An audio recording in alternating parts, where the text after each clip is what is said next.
बढ़िला पाचिका दरमा एपटे देखु मोहन सरकार होली भेटी पाचिका मिल लक्षे टंका।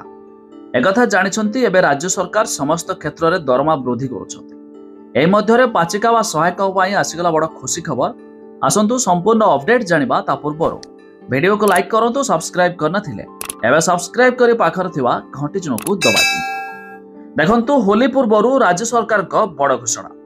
राज्य में पाचिका तथा सहायिका मासिक पारितोषिक नहीं एक बड़ घोषणा कराଯାଇଛି। प्रधानमंत्री पोषण शक्ति निर्माण योजना अधीनस्थ कार्यरत पाचिका तथा सहायिका मासिक पारितोष 2000 टंका 3000 टंका को वृद्धि कराଯାଇଛି। तेबे आसंता एप्रिल 1 तारिख वर्धित पारितोषिक लागू हेब।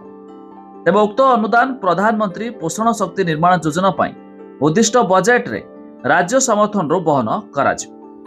एने विद्यालय और गणशिक्षा विभाग पक्षरु अतिरिक्त सचिव संग्राम महापात्र प्रधानमंत्री पोषण शक्ति निर्माण राज्य भारप्राप्त अधिकारी को पत्र माध्यम अवगत कराइछन्ति। छड़ा देखंतु कार्यकाल समय मृत्यु हेले पाचिका निकट संपर्क को 1 लाख टंकार अनुकंपामूलक सहायता प्रदान कराजिबो। जहाँकि ये होली उपलक्षे पाचिका व सहायकों बड़ खुशी खबर। सरकार तरफ एक भेटी कि कार्यकाल समय मृत्यु हेले पाचिका निकट संपर्क को 1 लाख टंकार अनुकंपामूलक सहायता प्रदान करा। पाचिका माने प्रथम रु अष्टम श्रेणी पर्यंत राज्यर 50,618 प्राथमिक और उच्च प्राथमिक विद्यालय 42.45 लाख छात्र छात्री को रंधा खाद्य परिवेषण करुवा नहीं सूचना रही।